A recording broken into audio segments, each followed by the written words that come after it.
They told you the deadline was real this time. Trump posted on social media Tuesday morning that a whole civilization will die tonight, never to be brought back again. Those were his exact words. Not a negotiating posture, not a carefully worded diplomatic threat. A declaration that within hours, Iran would face destruction on a civilizational scale. And then, less than 2 hours before the 8 p.m. deadline, something nobody predicted happened. Pakistan picked up the phone. Prime Minister Shehbaz Sharif called Trump. Field Marshal Asim Munir called Trump. They asked him to hold off the destructive force being sent tonight to Iran. They asked Iran's leadership to open the strait for 2 weeks as a goodwill gesture, and Trump said yes. The Strait of Hormuz, closed for weeks, the single most consequential maritime choke point on the planet, the waterway whose closure sent oil above $100 a barrel and trapped 290 ships in the Gulf, is reopening. For 2 weeks, under Iranian military oversight, with conditions attached that Washington and Tehran are describing in completely opposite terms. Oil prices dropped as much as 16% on the announcement. US stock futures surged. The world exhaled. But here is what that exhale is missing. Because a 2-week pause is not a resolution. A ceasefire announced hours before a civilizational destruction deadline, brokered by a country that was not even a party to this war, is not a victory. It is a comma, and what comes after that comma is the story that actually matters.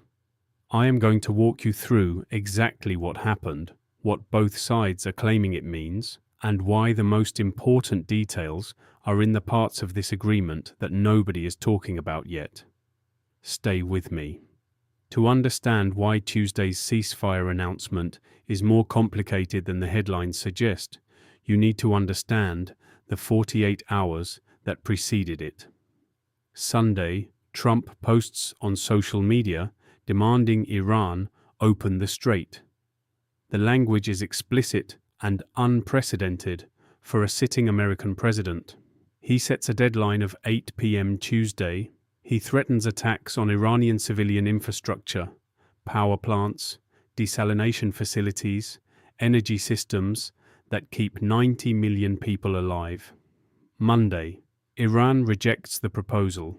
Trump describes Iran's counteroffer as not good enough. The deadline holds. Military planners inside Central Command are finalizing strike packages.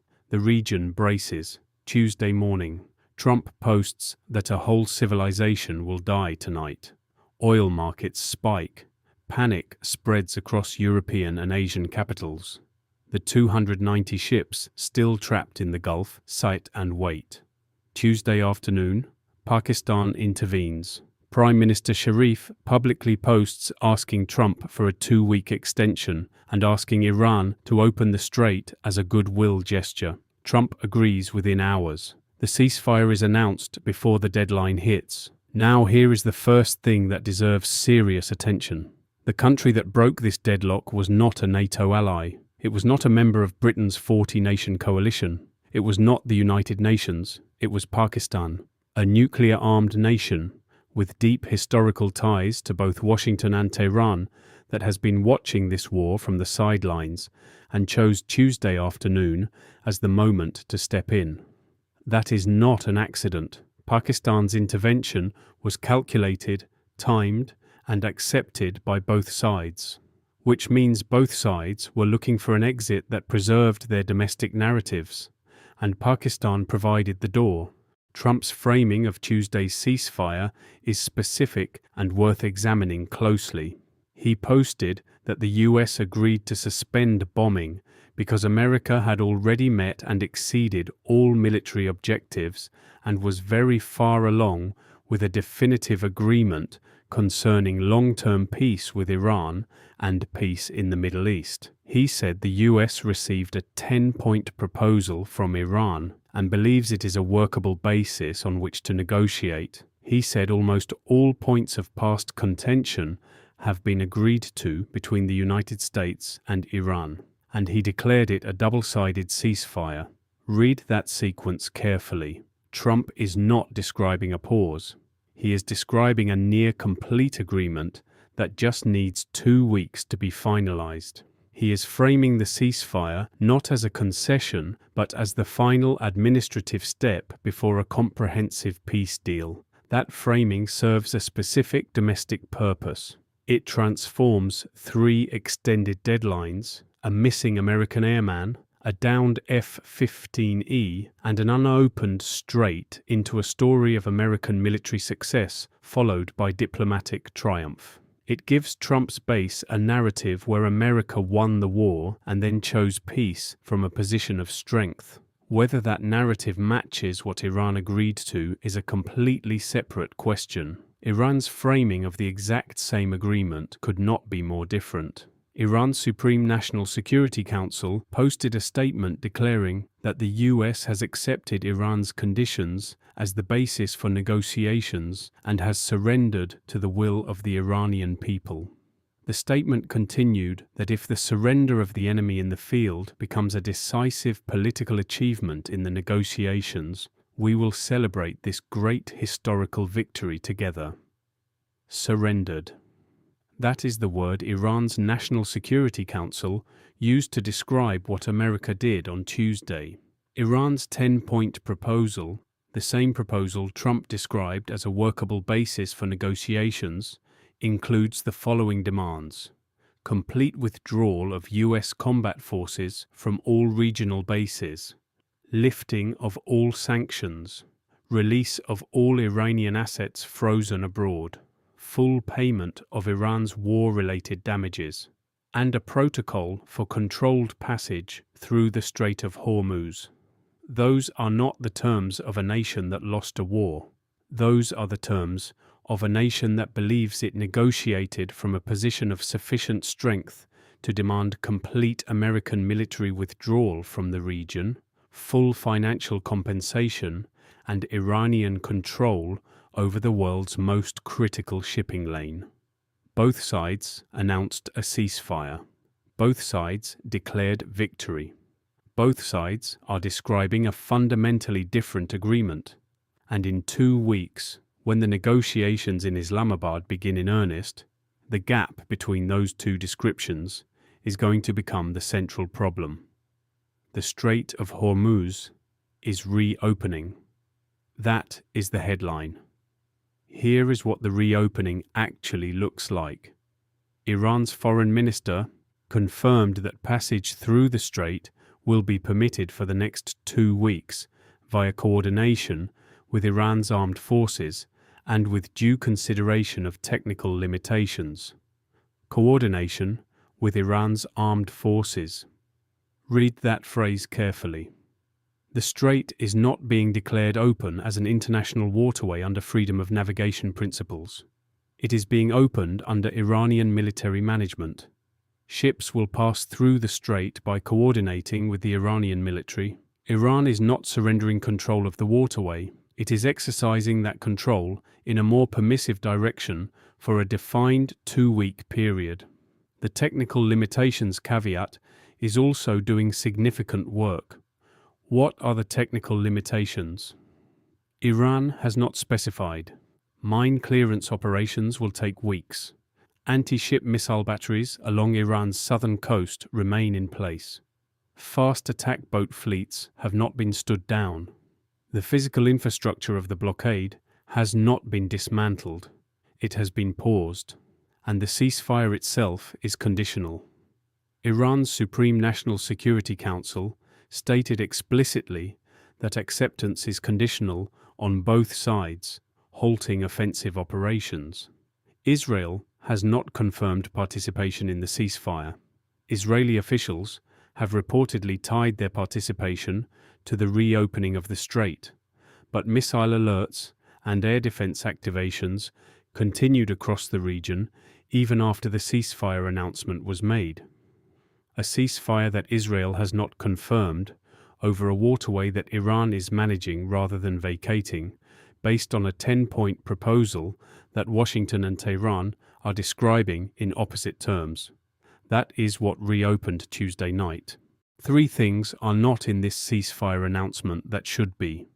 The first is the missing American airman, the weapons systems officer from the downed F-15E, who has been missing inside Iranian territory since April 3rd, does not appear in Trump's ceasefire statement.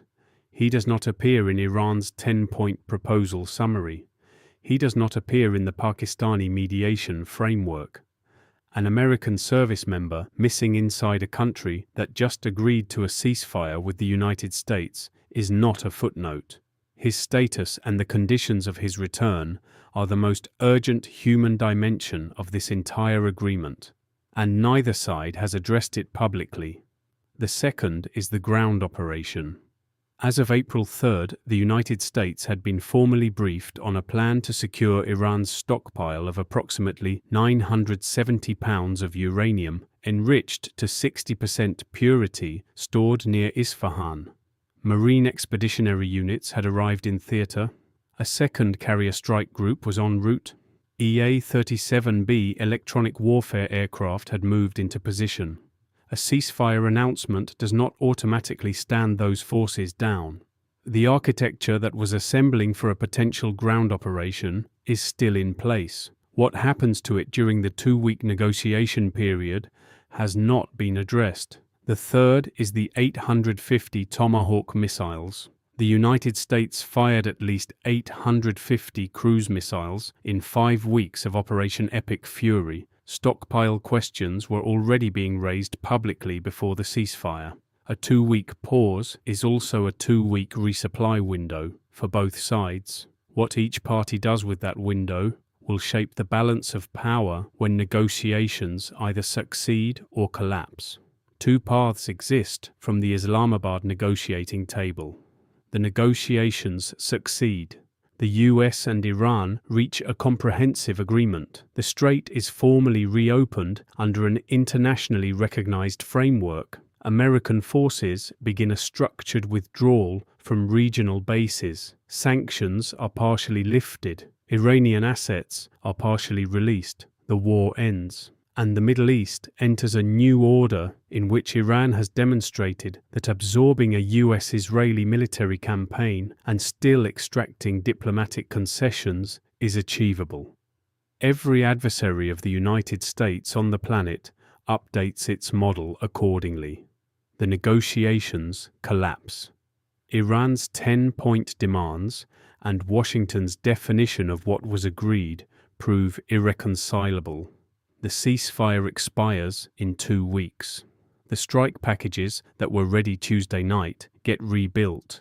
The Marine expeditionary units that are already in theater move forward. The missing airman's fate becomes a flashpoint, and a war that came within 2 hours of civilizational escalation restarts with higher stakes, lower diplomatic options, and a global economy that spent 2 weeks believing it was over. Both sides declared victory Tuesday. Both sides described a different agreement. Both sides are heading to Islamabad to find out which description was real. The strait is open for 2 weeks, under Iranian military coordination, with a missing American unaccounted for, a ground operation plan still on the president's desk, and a 10-point Iranian proposal that includes full American military withdrawal from the region as a starting condition. This is not the end of the story. It is the beginning of its most consequential chapter. Does the Islamabad negotiation hold? Does Iran's definition of what was agreed survive contact with Washington's definition? And if the ceasefire collapses in 2 weeks, does the war restart at the same level, or does it escalate to something neither side has publicly prepared its population for? Leave your honest assessment in the comments. Share this with someone who thinks the ceasefire means it is over. And subscribe so you do not miss what comes out of Islamabad. We will be watching, and we will see you in the next one.